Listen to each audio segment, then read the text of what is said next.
cette exposition, ce pourquoi.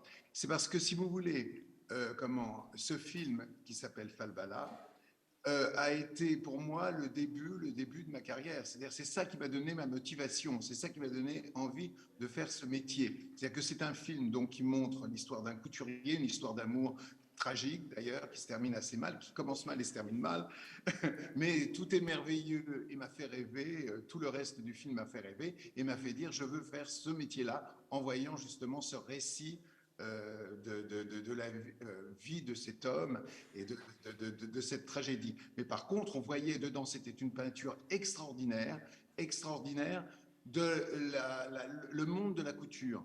C'est-à-dire qu'on y voyait vraiment, c'était fait, et ce n'est pas un hasard, c'est parce que Marcel Rochat, qui a fait les costumes du film, était très ami justement du metteur en scène.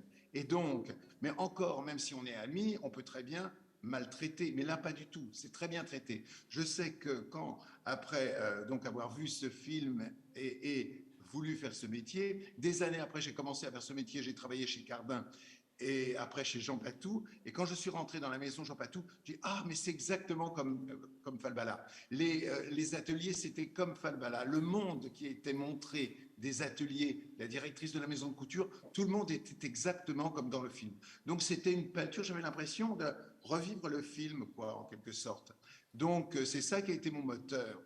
Et ce que je peux dire, c'est que pour cette exposition, si vous voulez, mon moteur, ça a été de montrer, si vous voulez, la similitude entre deux prismes, celui de la mode et celui du cinéma, de montrer l'évolution de l'homme et de la femme à travers justement le temps, à travers des films, à travers des vêtements. C'est-à-dire l'évolution, l'homme qui devient de plus en plus féminin ou homme-objet, et la femme-objet qui, elle, devient de plus en plus puissante, en fin de compte.